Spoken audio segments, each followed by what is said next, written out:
Smilin Observer.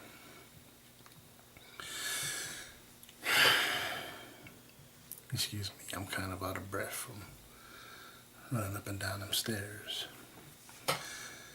I was on Reddit a few days ago, and in the Ask Reddit subreddit, somebody asked a serious question, and I already have it pulled up.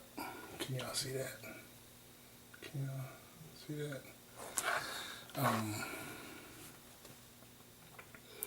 The subreddit asks, what is the creepiest thing that happened to you that still gives you goosebumps when you think about it? Now, before I read to you some of these folks' experiences, let me tell you about my experience. I was about between 15 and 17 years old. I was at a friend's house playing video games, and a point came when I knew I need to go home. Well, I didn't go home because we were gaming and it was just so exciting. So I didn't leave immediately like my mind told me that I should have. And so I stuck around, and before I knew it, curfew came along and I had to leave. Now, his mother wanted us out of the house at 9 o'clock. At or about 9 o'clock. My mother usually wanted me home in the house at 9 o'clock, but she didn't put that restriction on me that night. So, I started the short journey home. Really, it was a short trip. There was one. Okay, first of all, let me lay out the landscape. His house was on one side of the block, and my apartment complex was on the other side of the block. And this is, okay, yeah. So, now, if you were standing in front of this house and you were leaving, you were walking down the driveway, and you stop, you're standing on Madison Avenue.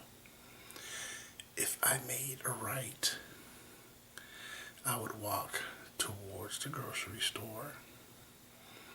That increases my trip home about 2 square city blocks, maybe even 3, because I would have made one big loop. But I also would have had to run from dogs because people weren't very good at keeping their dogs tied up. And so, and you know how it is with a dog. If you run, they will chase you because that's how they are. So at that point, I was afraid of dogs, so I didn't go that way. Now, if you made a left, you had to go through the pecan orchard or the pecan orchard. Now, the thing about the pecan orchard is this. It's the quickest, most direct way to my house from my friend's house. I would have walked exactly, approximately the length of a city block. But that's better than walking 3 city blocks. So I took it. So I'm walking, and when I get to the pecan orchard, I stare down it. Now here's the thing about the pecan orchard. It was a dirt road. At that point, it was not paved. It was flanked on both sides by these tall pecan trees. And on a moonlit night, if you're walking through the pecan orchard, you can see the stars and you can see the landscape. But the shadow of the pecan trees obscure the middle of the pecan orchard. This was not a moonlit night. In fact, it was so incredibly cloudy that night that there wasn't seeing anything inside the pecan orchard. So I took a deep breath and I said, okay, I gotta get home. So I take the first couple of steps towards the pecan orchard's entrance, and there's an abandoned white house and a sodium light right there at the corner of Madison Avenue. And as soon as I took steps towards the pecan orchard, that stupid sodium light shut off. And I stopped, eyes wide, and I looked at this stupid light, and it turned back on slowly. And I'm looking at it, waiting for it to get bright. Wondering, man, what's going on? What is up? And so I started walking again. Stupid sodium light shuts off again. Now I'm already scared. But I stop and I realize, look, this stupid light is gonna shut off and on all night. It's gonna shut off and on all night. It's gonna shut off and on all night. So I keep walking. I get inside the shadows of the pecan orchard. Stupid light behind me shuts off. I can't see anything. I can't even see my hand in front of my face. It's pretty dark. So I keep walking. And now I'm hearing something. I heard a noise that made me stop completely. And I stood there. I tried to let my eyes focus within the darkness. And I hear nothing else. I see nothing. So I keep walking. Finally, I heard that noise again. So I stopped this time and I waited.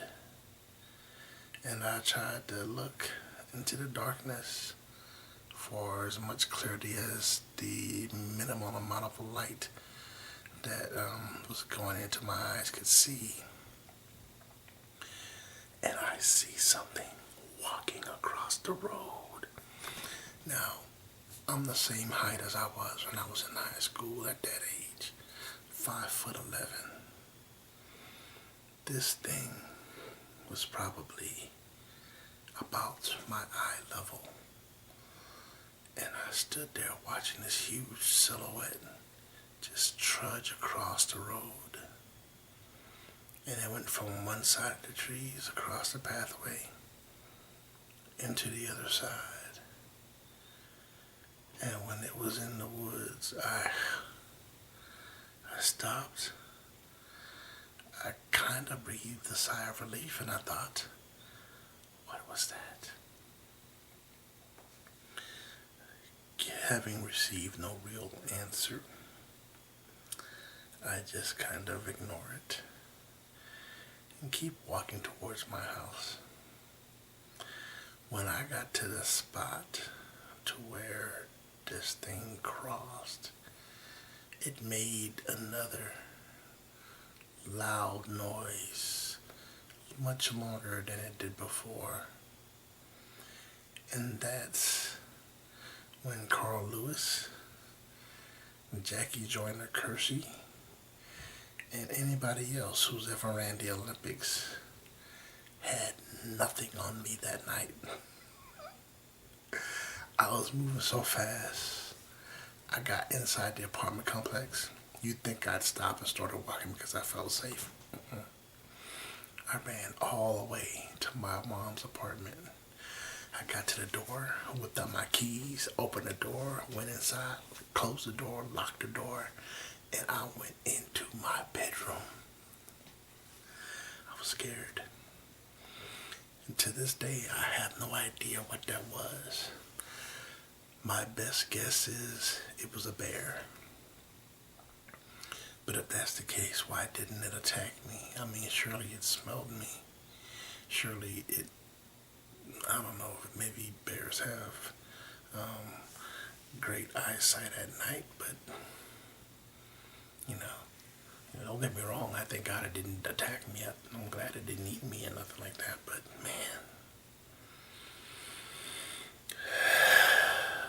chills all day. Now with that, I'm going to read to you some of these responses of some of these Redditors who've had serious, creepy things that happen to them that still give them goosebumps when they think about it. Okay? Milk Chalk said, I live with a roommate who wasn't home much. One night I was alone and in the bathroom. Her room is right next to the bathroom, and I could have sworn I heard her enter the apartment, go into her room, and close the door. It wasn't even like I faintly heard it. I was sure it happened. But when I left the bathroom, her door was open, and her room pitch black. I don't entirely understand what happened, but my brain went haywire. It was like a switch flicked on, and all of a sudden I was paralyzed with fear. I am generally not a paranoid person, and I am almost rational to a fault. But I was 100% positive someone was in her room and waiting to kill me. I had never in my life been so sure of a fact. I hid in my room with a knife for a while, quietly sobbing and waiting for the intruder to find me. I called my boyfriend and he tried to calm me down, but I was literally out of my mind with fear. I finally got up the courage to enter her room with the knife, and I, of course, found nothing and no one except an open window through which a breeze was causing her door to swing open and close slightly. Obviously, that's what I heard. To this day, I am so scared of what my brain did that night. It's like I had no control over my thoughts. The paranoia absolutely consumed me, and I am terrified it will happen again at some point. I talked to my therapist about it, and he told me that our brains sometimes just freak out, and it doesn't necessarily mean anything at all. But I still don't want that to happen ever again. Wow. How many of us have had experiences that our brain caused our brain to just act on its own? I did once. I confronted a kid that was bullying me, and while I was trying to talk to him and be reasonable, my fist went. But I'm sure I've had some of these scary moments too. That was pretty scary. But let me see if I can find another good one that really spoke to me, that I could really relate to, or not. Let's see. A man, okay, this is Amteaky. It's spelled Amteaky. A man who used to live 2 houses down from me asked if I wanted to go out on his boat the next day. I was only 8 and said yes to end the conversation because he was one of those freaky neighbors that you get stuck in an awkward conversations with. The next day, I slept in with no plan of going out on his boat.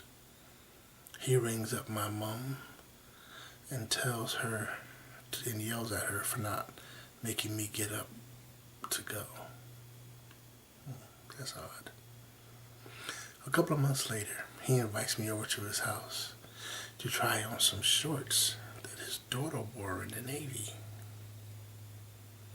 I put them on over the shorts I have because I didn't want to get undressed, and he tries to adjust them so that they're tight on me by pulling them up around my waist. Okay, the alarms are already blaring. This guy is clearly a pedophile. But I'll continue. So about 3 years ago, there was this woman that I've never seen before, and she's out on our quiet street, screaming out the front of his house and running to most of the houses on my street saying that this man had touched her son while they were out on the boat. Anyway, the guy gets in his car, then drives away, comes back and leaves again every few hours. I'm not sure what he was doing, but about a month later, he was gone for good. The police made regular visits to that house and his wife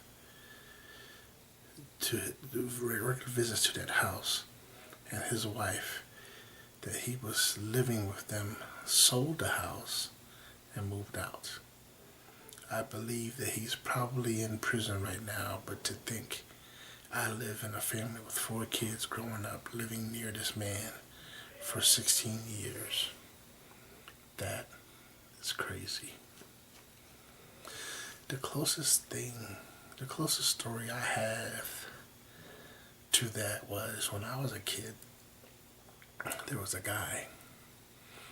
He was infatuated with my aunt. And he gave me a ride one day. And in giving me a ride, he talked to me. And as he talked to me, he got creepier and creepier. I don't remember what he said, but whatever it was he was saying, I just had the alarms was blaring in my head. And so I grabbed the door of the car.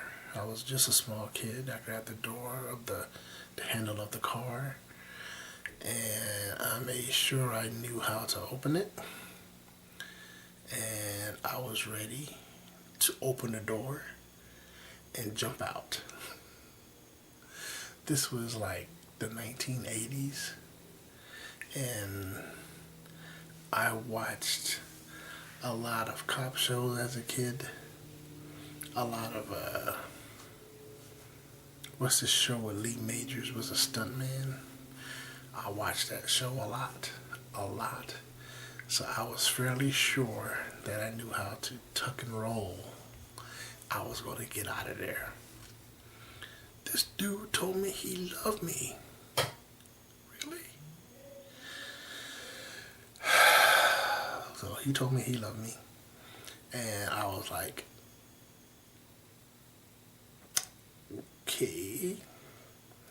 Finally, the car came to a stop.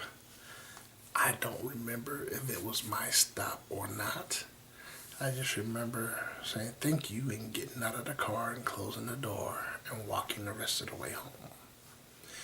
There was really no need to run because he knew where I lived. So, you gotta watch out for those neighbors. Some creepy dudes with pedophilia on their minds. But anyway, I digress. Let me see. Okay. This is from DMF 95742. And it reads as follows. When my best friend and I were 16, we went to a late night movie. It got out around midnight, and we walked back through the creepy parking lot to her car. Okay. We were going to my house to have a sleepover, and I live about 1.5 miles from the theater. We get about 2 blocks from the theater, and I realize that the car behind us is really close. I can see the driver though, because they have their brights on. I figured they were probably just pissed that I was only going the speed limit, being a new driver and all. I get to the turn from my street, and the car is still really close to me. Seems weird, but whatever. I turn onto my street, and the car follows. Okay? It's a big neighborhood. They probably just live close by. At this point, my friend had noticed too, and we were both starting to freak a little. I live on a horseshoe-shaped road, so you can just stay on that same road, and eventually it loops back around to where it started. I'm too paranoid to pull into my driveway, so I keep going on the road. Eventually, coincidence, getting back on the main road. The other car is still following us. At this point, we realize it can't be a coincidence anymore, and we really start freaking out. We started taking turns last second, not stopping at stop signs or stoplights, etc. We drive back past the theater towards the highway, and the car is still right behind us. At the last second, I took the exit onto the highway, and the car behind me either missed it or decided to give up. I called my dad while bawling my eyes out and made him stand out in the driveway with a weapon so my friend and I could just run straight into the house. Pretty sure we slept with the lights on that night. Too long didn't read. A 16-year-old girl's blatantly followed by a mysterious car. That's crazy. That could have been a case of road rage. That was probably someone who saw them in the theater and decided to follow them. Wow, it almost makes me afraid to have kids, because you never know what psycho's gonna try to, try something. And hopefully the child is prepared to do what's necessary to defend themselves, be it a girl or a boy. Okay. This is from Arrene. That's spelled Arrenne. Okay. When I was little, there was a man who lived next to the woman who babysat me, my brother, and one of my friends. We referred to the man as the Candy Man. I don't remember most of my interactions with him, but he'd invite us into his house sometimes and gave us candy and posters. He seemed like a nice man. Naturally, my parents were suspicious and told us not to talk to him. That didn't stop us. He dug a hole in the playground to set up a hidden message system for us that contained a jar to serve as a mailbox with each of our names written on it. Well, when my family found out about that message system, they removed it just in case, held on to the last messages he had sent to us. Years later, I found out mine read, "I will always remember you in black," accompanied by a drawing of me in a black dress I had worn to his house one day. I don't know if anything happened that made him write that, but it still creeps me out. You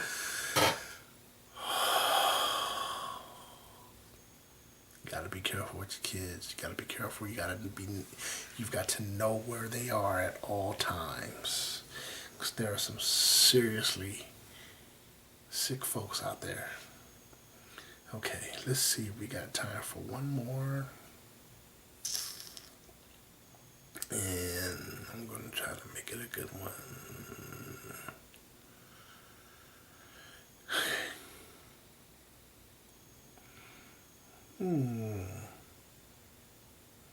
Okay. When I was 13 or 14, some family friends invited us to go boating. It was my dad's coworker, her husband, her parents, and their baby, who was my parents' godchild and my only family. This boat was amazing. I think it was custom made, like $1 million. Never seen anything like it. Had 3 levels on top of the line and everything. So I was pretty much psyched to experience this. I was on the lower level, just me and the baby, and my sister out there. Everyone else was inside or on the top level.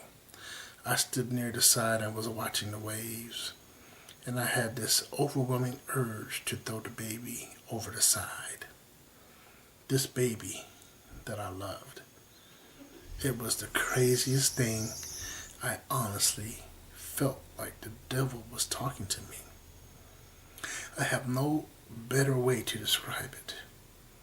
I held on to her so tight, but still, I was so mesmerized by this thought. I wondered how fast she would sink. I wondered if I would somehow be able to save her if it happened. The feeling got so strong, I had to walk back inside and hand her to her mom and catch my breath. I have never experienced anything like that before or since. Lone incident, but incredibly freaky. I don't believe in ghosts, but I've always wondered if it could have been the devil.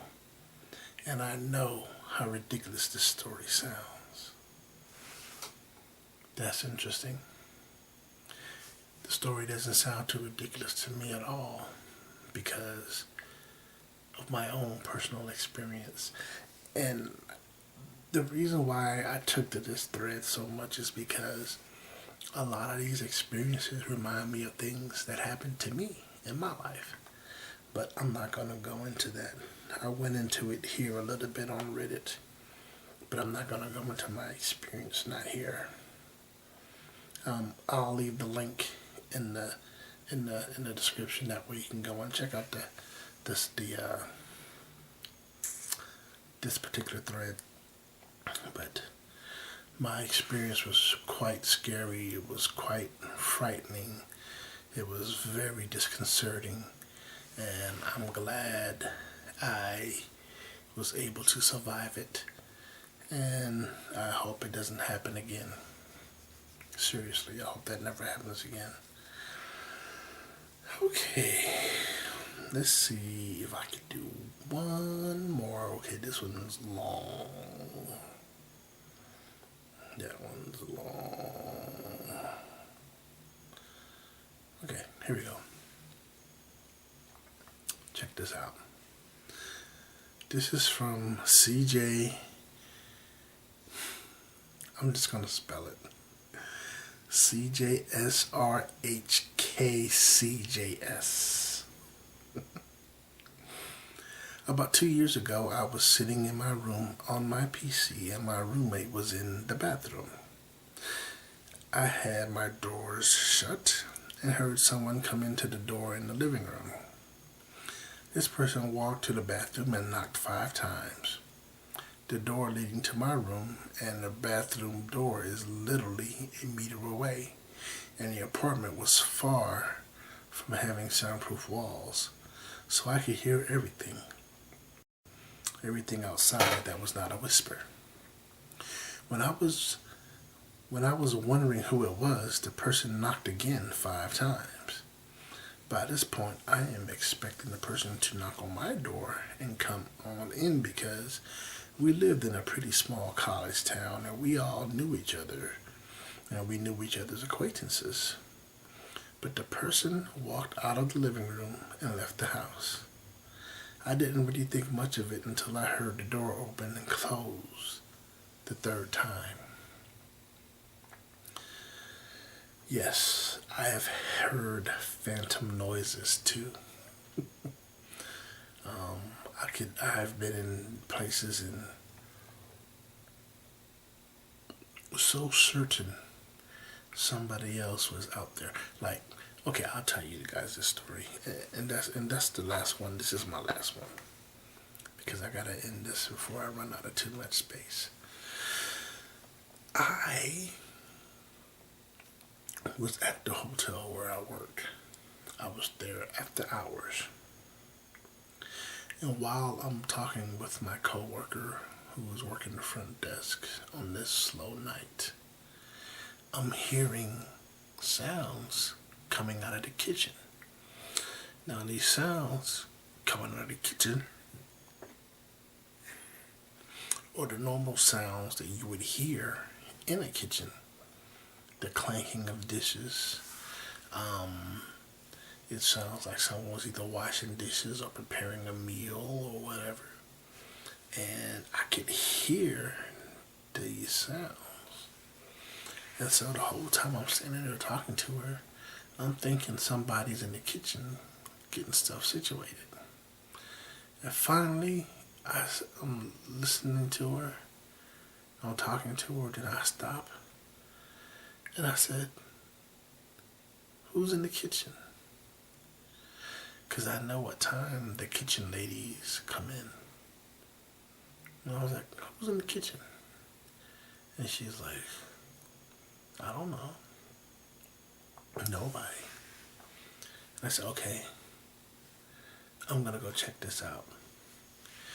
Even after I acknowledged it, I could still hear these sounds of people in the kitchen.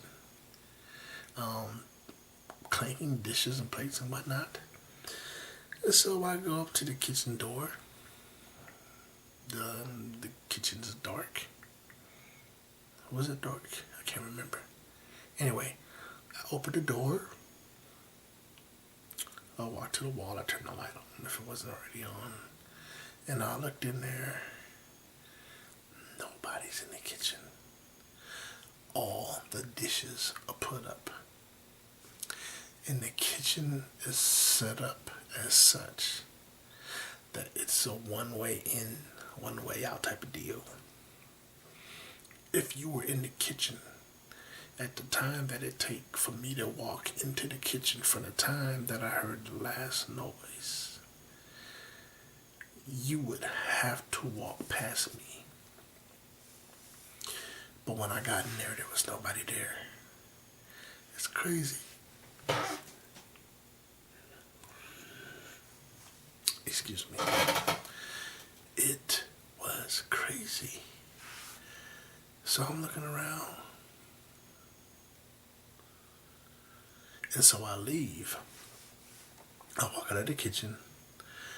And I walk back to the front desk.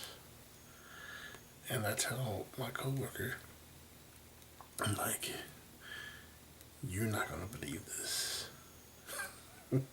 Here's how scary she is.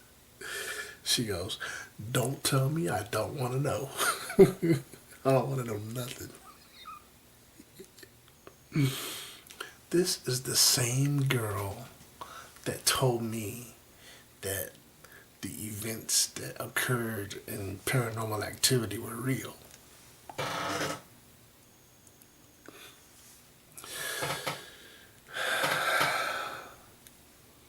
I didn't see Paranormal Activity when it first came out. I didn't see it when it first came out on DVD. I saw it after everybody saw it and knew that this was just a movie, and they saw all the interviews with the actors and David Letterman and whatnot. I don't own a TV. I haven't been to a movie theater since Spawn and Men in Black 1 was in the theaters. A long time. So you tell me some TV illustration, I don't get it.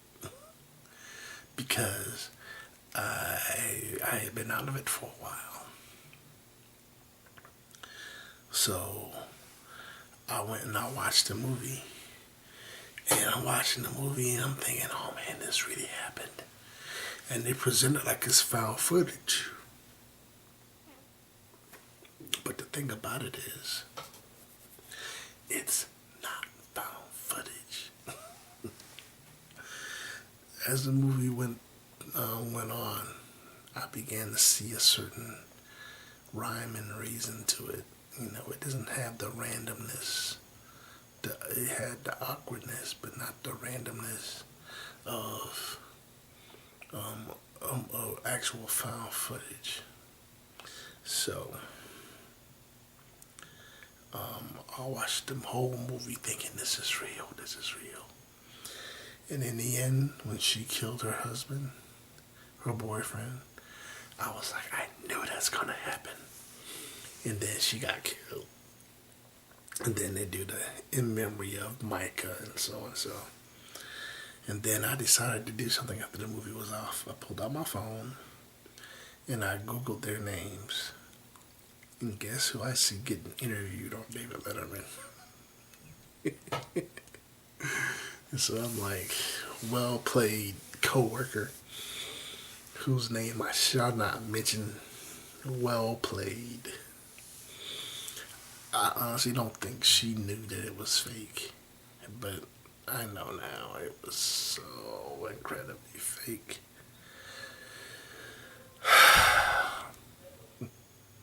But anyway, it was a pleasure. I was wanting to make another video, and the opportunity presented itself, so here it is. And I'll try to upload it as soon as possible. I don't know if you guys can tell or not, but I'm getting very, very exhausted and sleepy. So I bid you all adieu.